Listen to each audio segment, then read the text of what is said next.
Hello, everyone, and welcome to episode 86 of the Westmarch Workshop. Unfortunately, Leviathan could not be here tonight because he is sick, out of commission. I don't know. The curse of 2016 continues to live on. Just as we were going and celebrating last week that both of us were back together, lo and behold, something happens. And well, darn it. I guess the little theory about us being the same person or dog person might actually have something behind it. We can only actually split into two individuals for a limited number of time, but we will go through and check and see how that does in the future. But for then, we would like to welcome you here to this episode, in which is entitled "Bye Bye Botters," because that is the big news that actually just came out this week, just a couple days ago. There was a massive ban wave that went through and is shaking things up in the higher leaderboards, and it is kind of nasty. We all knew that botters have always been a really big problem in the Diablo community. Um, with going through and taking up, you go through and you see someone that's like Paragon like 2000 within a couple of weeks of the season starting, and people that have gone and had play times that match the number of hours that the season itself has been live.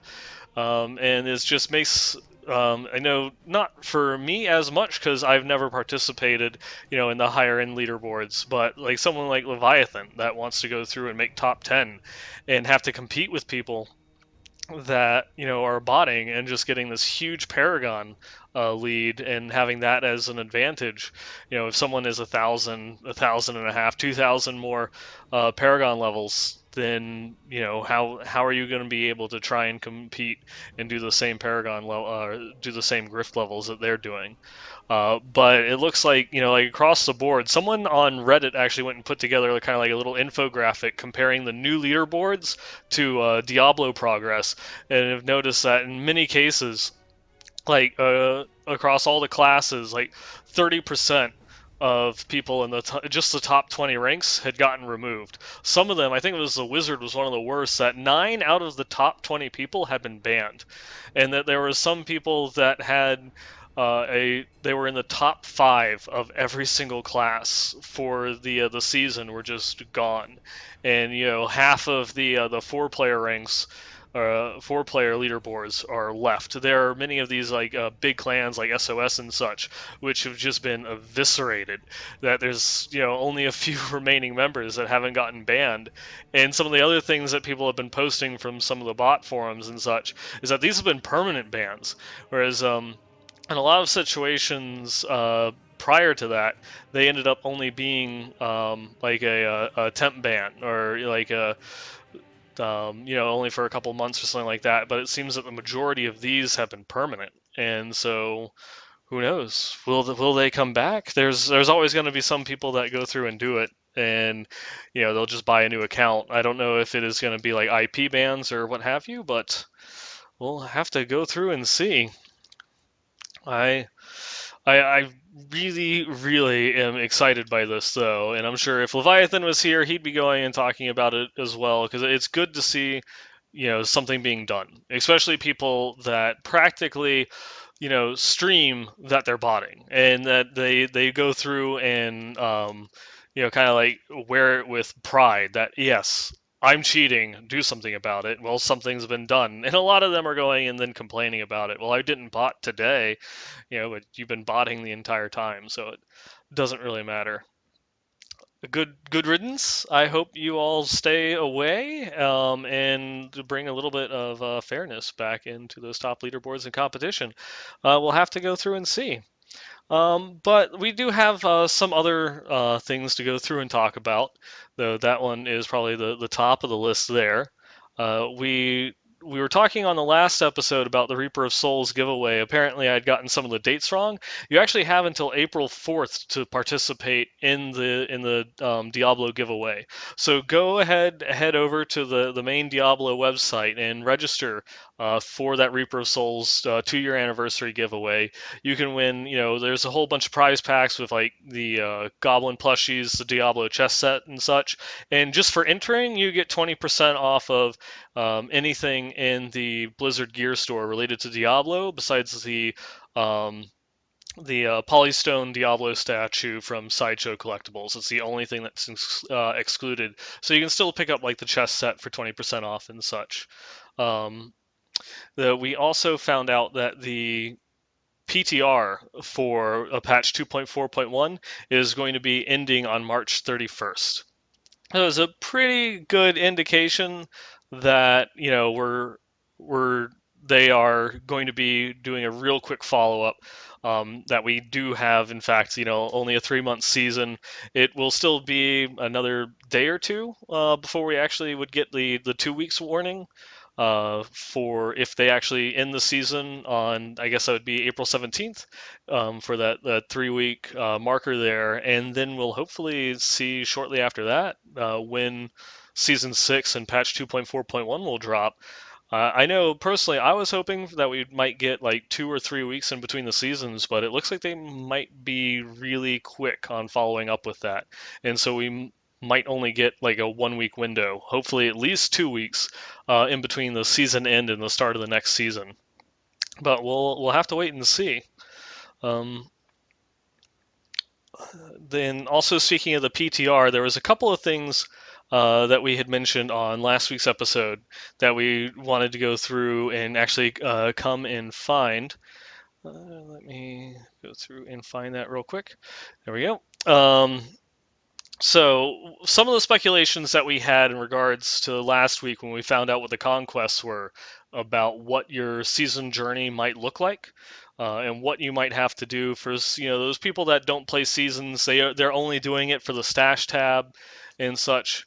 We now know what you have to do in order to complete Conqueror and get your stash tab for season 6. So here it is. It's pretty much exactly the same.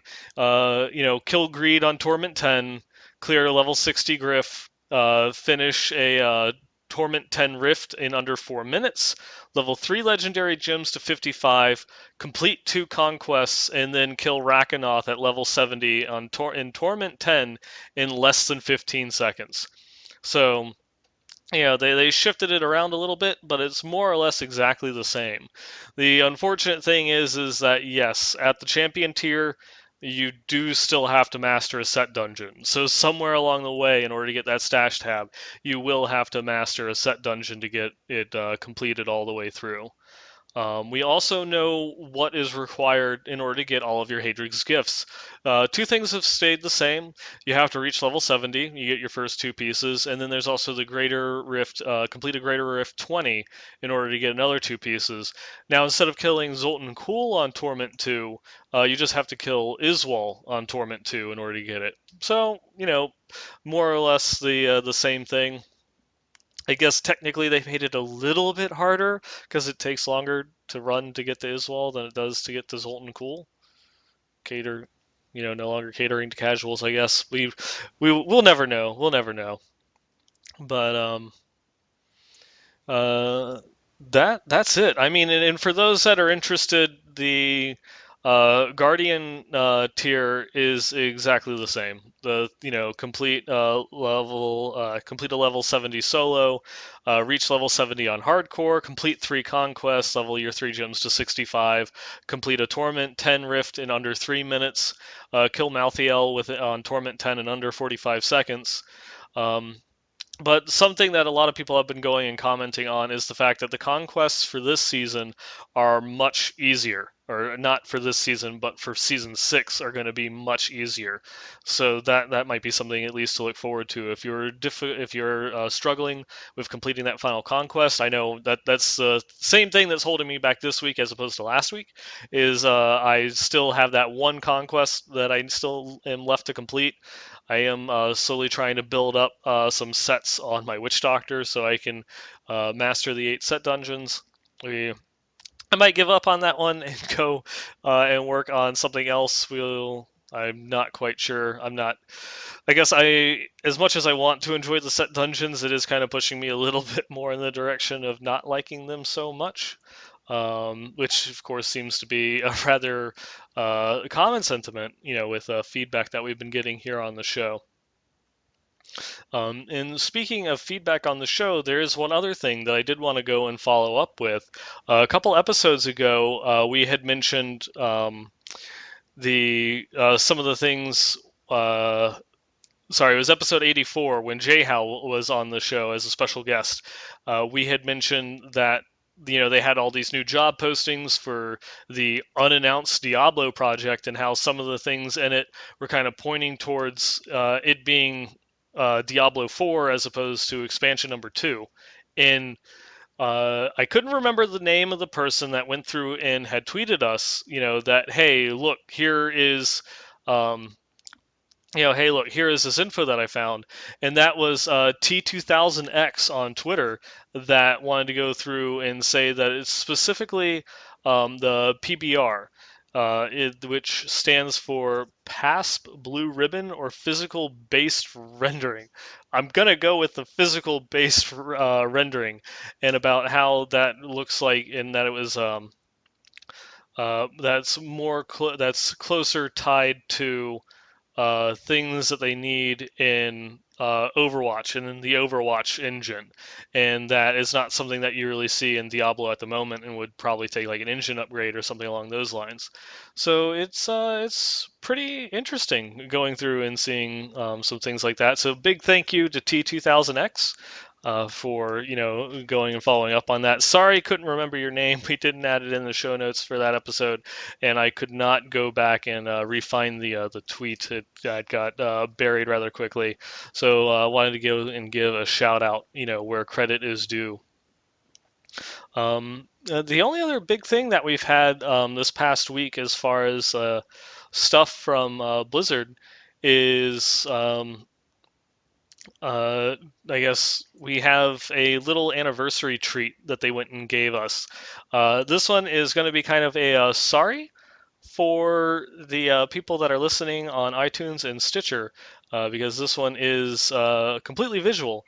But we got a little preview of some of the artwork that went into, or some of the concept art for the stuff that was added in Reaper of Souls, as well as a lot of the thoughts and opinions from some of the artists that went through and created a lot of these things. Everything from just like the mentality behind a lot of the destructible objects you'll find in Pandemonium Fortress, and how they all have that kind of blue wispy energy to coincide with the theme of Malthael and his Reapers, and about how it all just kind of like fades away into dust. And the inspiration of that came from watching paper burn and just kind of like be picked up in pieces and drift away in the smoke, to even just going through and like the concept behind Greed's Realm, which is kind of like an infinite, ever spanning cave system that's piled high and filled with treasures. What's interesting, this one, the concept art here is by Richie Morella, who is a senior 3D artist there that went through and did a lot of the work in going through and bringing Greed's Realm to life.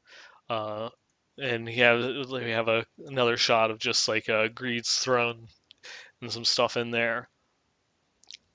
And we also just got to see a lot of other like little things like going through and more destructibles, little doodads and such that we got. Um, just some character concept art and some initial renders of some of the creatures that you'll go through and find in Sanctuary. The Hamlin, the rat overlord type person, some concept art, as well as probably one of my favorites, the the little thing where they're going through and testing out different iterations. Of course, unfortunately, the sunglass, the scepter, the top hat, and monocle did not get added in. We also went through and saw just some concepts for uh, some of the items to go through and add in some of the things. Like maybe we'll see some of these um, mojos get added in at some point. That you can definitely see. There's Henry in there and some other things that have been added in, and some things that we're still waiting to actually see in game. And then finally, they went through and showed off, like the newest Crusader set, the Seeker of the Light, which this one is also done by Richie Morella, and this had a little bit of history to it.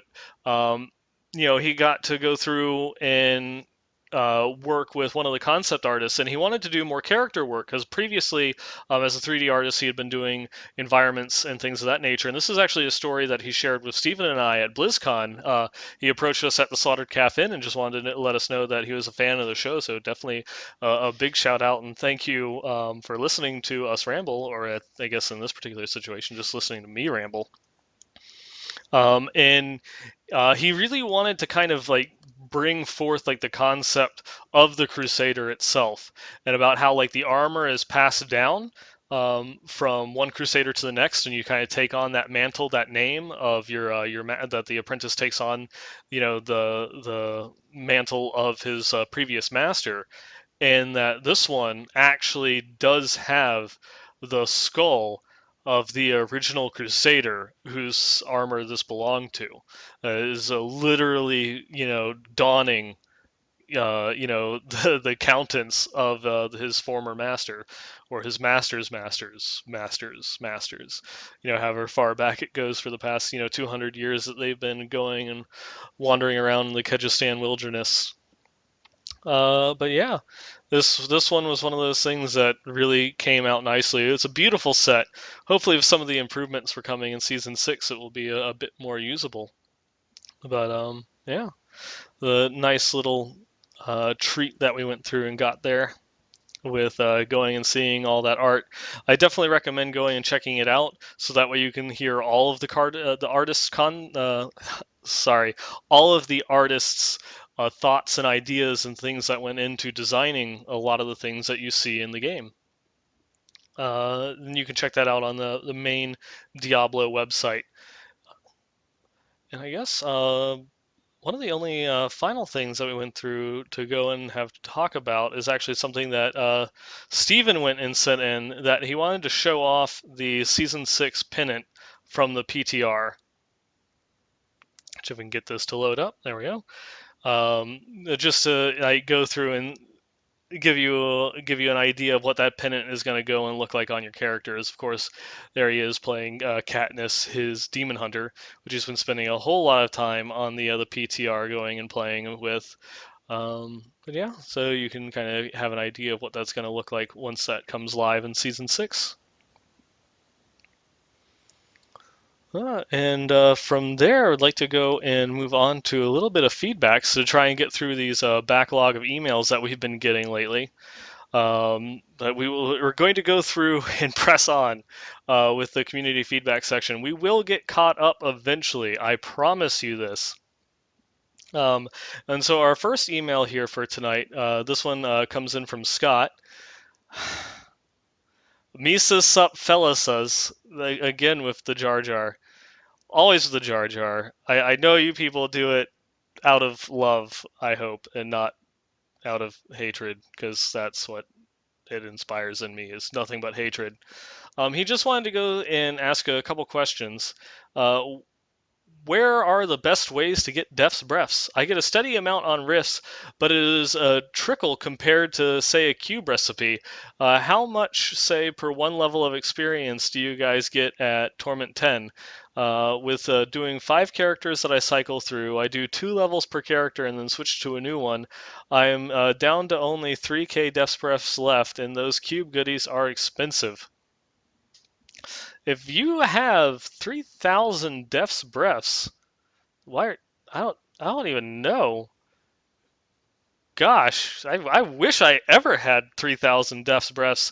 Yeah, that is a very interesting predicament in order to be in, with only having so few. Dang, only a couple thousand. That sucks.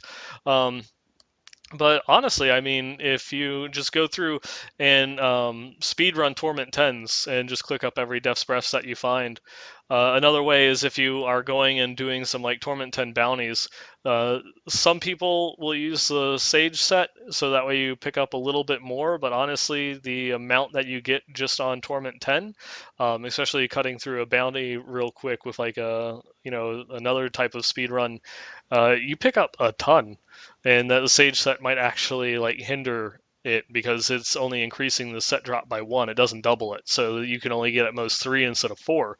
And you might just kill faster using a speed build instead of a Sage's. It all depends on your particular classes and such, but yeah, I would just say stick to rifts, and if you really need to, run a couple bounties in order to get some mats, and you should be pretty set on Death's Breath. Even though at 3,000, unless that's a typo, I want to say you are set on Death's Breaths for a while. And then which do you use your great influence to lower those cube costs for rares? Can you use your great influence to lower those cube costs for rares and sets good cool things? Yeah, sure, I'll work on that one. Let me just go through. I'll pop into Blizzard headquarters and tell them that they need to do it. And yeah, totally will go through and work. Um, The Avian Spear random shrine effect. I think I asked this a long time ago, but I'm sick, so ignore it. Is this worth it as a cube slot to use? Do you get all the great shrine effects everywhere, or just in certain places like a rift?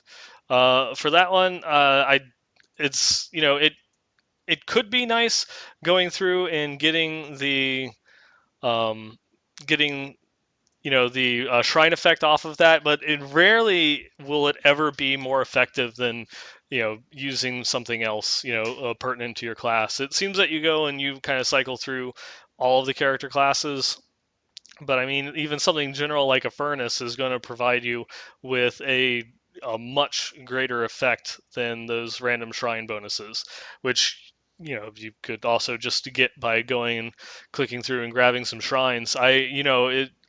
If you can afford it, you can go and put on the Coven gloves, which would allow you to keep all of the shrine buffs up for 10 minutes while going and just running rifts, and you'll eventually just get on a full stack of them, and like just equip the standard gold wrap and Boon of the Hoarder in order to achieve immortality. Um, And then one thing about being and then he next question is one thing about being sick is that you can yell at the game when your witch doctor only gets 6 legendaries and 1.5 levels and no set items. Yet my DH gets like 16 blackthorns. I'm just hoping Blizzard will fix this.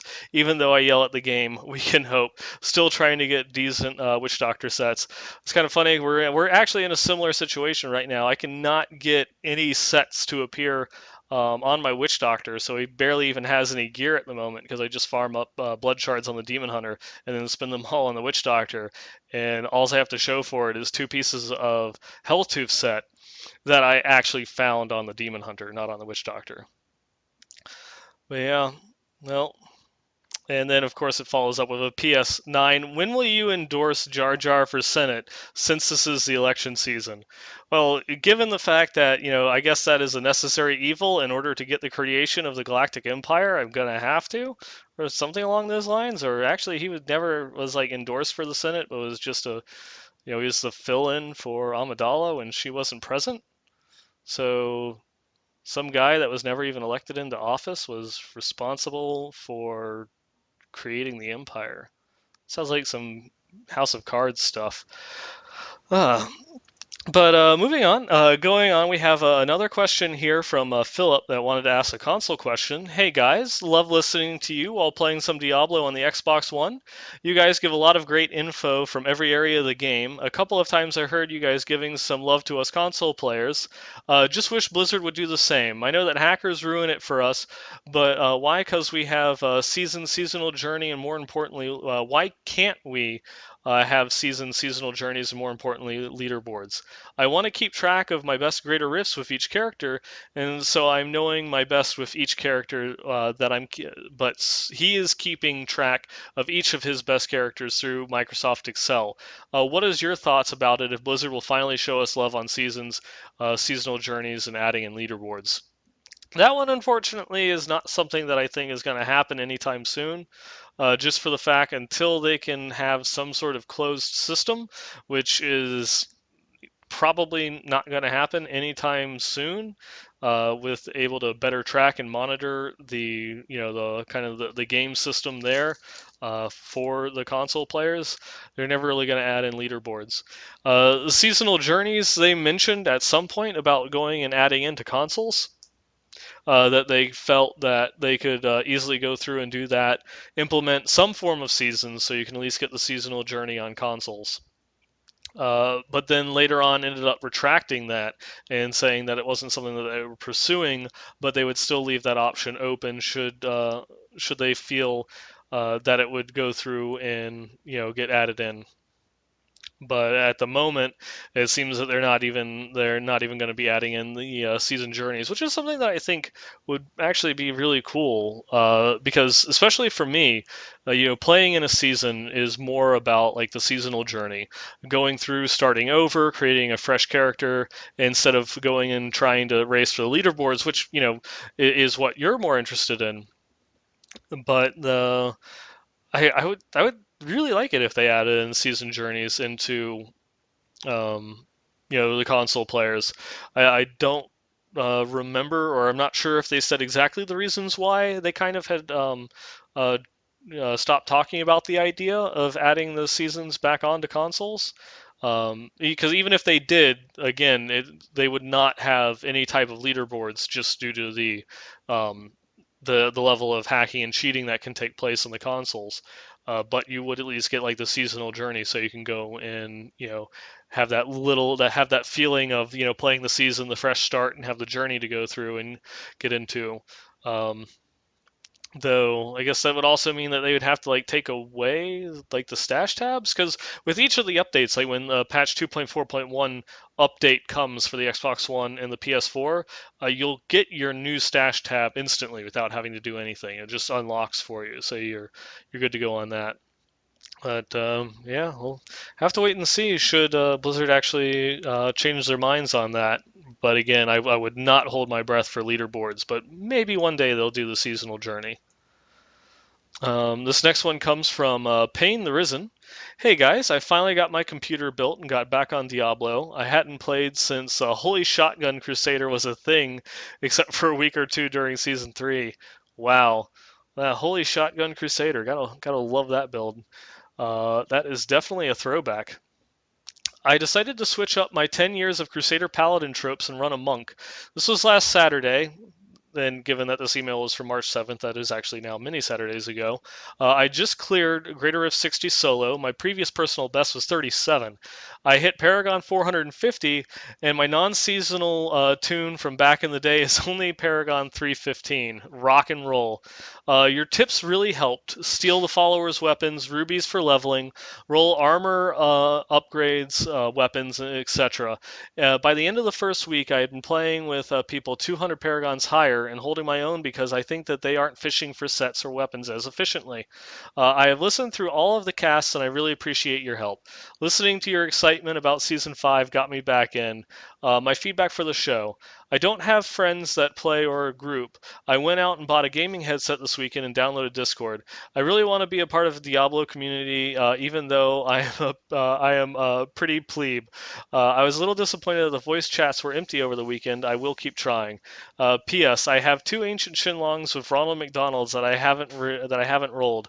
I'm not sure if I should have used the Happy Meals on them, and I'm a little embarrassed to send. They aren't bad, but they are not perfect either. I will PM you in game if I see either of you online. Thanks again for all of your help. Pain the Risen.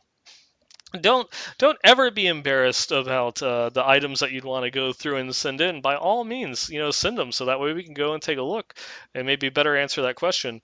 Though, given this was a couple weeks ago, you might have already made that decision for you on your own about what you were going to go through and do with them. But yeah, I mean, if you have um, ancient weapons and enough of the Ronald McDonald's to go and use them, might as well go and throw it in now. Oh, and there you go, Pain the Risen here in chat. Yay, my email! Yes, unfortunately, it's a couple weeks late, and you're in the clan now in Paragon 780. Well, thank you very much. And sorry about the whole Discord thing. I know for myself, I'm back to like 50-hour weeks at my new job, but it's actually nice being paid over 40 hours, not being on salary at the moment.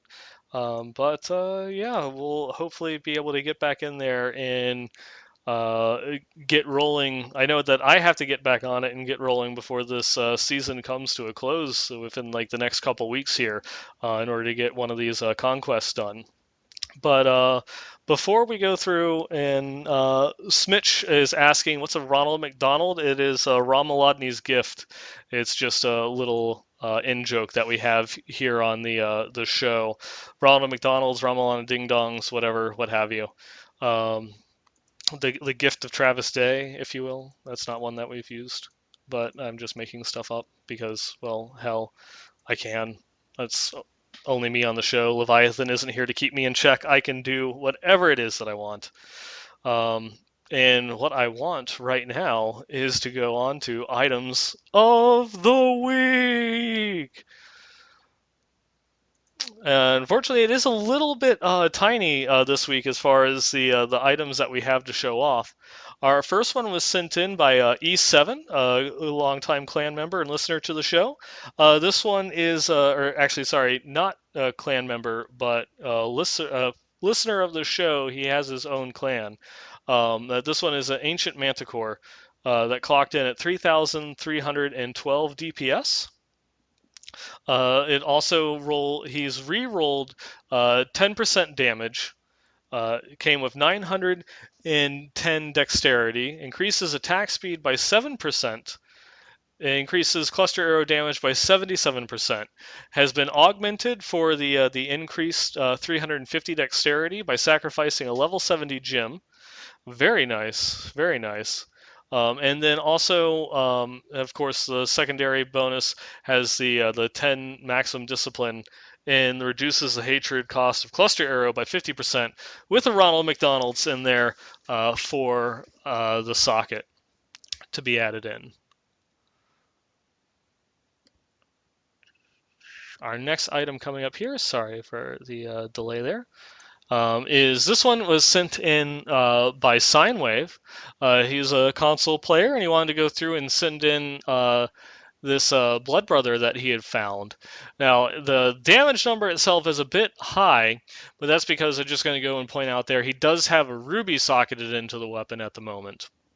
But this one came with 5,095 DPS modified by the Ruby, and came with 10% weapon damage, 1,268 intelligence, 7% attack speed, has been augmented with 400 strength by sacrificing a level 80 gem, and the secondary bonus of 228 experience, along with the legendary property of grants 17% chance to block attacks. The blocked attacks inflict 30% less damage, and then after blocking an attack, your next attack deals 30% additional damage. And like I said, it was very, very short items of the week this week, and that will kind of draw us to a close for our community section, as well as kind of bring this episode to a close for tonight. Thank you very much for going through, tuning in. I would also like to go and give a little shout out to Sindor. I hope I am pronouncing that right. We're glad that you enjoyed our guests, and congrats on being able to push your character into the greater Rift 50s and beyond. And thank you again very much for your 5-star rating on iTunes. We really appreciate it. So anything that you can do to go through and leave us little ratings and reviews helps. It helps expand the viewership of the show. It goes through and we'll get up there, so more people can go through and join our little community. And in addition to that, in addition to iTunes, you can also find us on Stitcher. And of course, we go through and we stream here live every Wednesday night at 9 p.m. Eastern, 6 p.m. Pacific at twitch.tv/BlizzPro. While you're here, go ahead and click the little follow button, down below, so you can check out all the other shows that we offer. Sunday nights, we have the Well Met Hearthstone podcast. Tuesday nights is the Heroes Power Hour. Wednesday nights, we cover all things Diablo here on the Westmarch Workshop. And Thursday nights is the Payload Overwatch podcast, so go through, check them out. We are also in game. You can go and check us out. We are the Blizz Pro clan. If you already have a clan, or if it's the beginning of the season and can't get into ours, you can always go and chat with us by joining the Westmarch Workshop community in order to go through and talk with similar-minded fans of the show. Even though we haven't been on as much lately, we do also have a Discord server if you want to go and chat with us. It's discord.blizzpro.com. Now, I understand that some people have been having problems going and trying to get on there. The link works. I'm not sure how to go about troubleshooting it if you have problems. But you can also go through and find, most of the articles that we talked about here on the show, or most of the topics that we talked about here on the show, at diablo.blizzpro.com. And then, of course, you can follow the show. We're on Twitter. We're at the WM Workshop. You can follow me at Nineballgamer. And my co-host that is non-existent for tonight, you can find Leviathan at S8 Stewart. Sorry, SA Stewart 111. Um, and with that, I don't really have anything else to follow up with besides, to continue the conspiracy that Leviathan and I are the same person. So look forward to next week, when hopefully we'll both be here, because next week is going to be our second anniversary, to coincide with, the Reaper of Souls anniversary going on right now. So, Steven, suck it up. Come on, man. God, what a dick.